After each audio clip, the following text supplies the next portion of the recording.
खोल का आशीर्वाद पैर दे दीजिए अपना हिट मशीन के, धूल उड़ जाओ।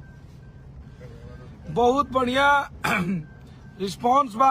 आज भी जौन गाना रिलीज भइल बा, आप सब बस के का बोला था उस पे ध्यान न दे के गाना को इतना प्यार दे दीजिए जैसे ललका टी शर्टवा को आप लोगों ने तांडव मचा दिया, वैसे इसको भी। और ये दोनों गाना इस लगन में हर शादियों में बजना चाहिए।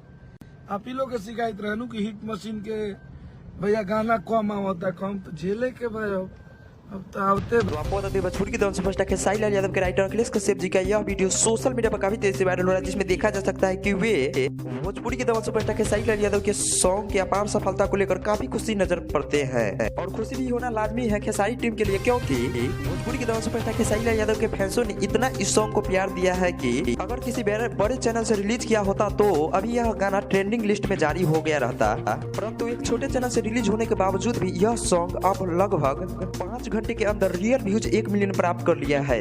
तो अब तक के लिए बस इतना है दोस्तों, मिलते हैं नए कंसेप्ट के साथ।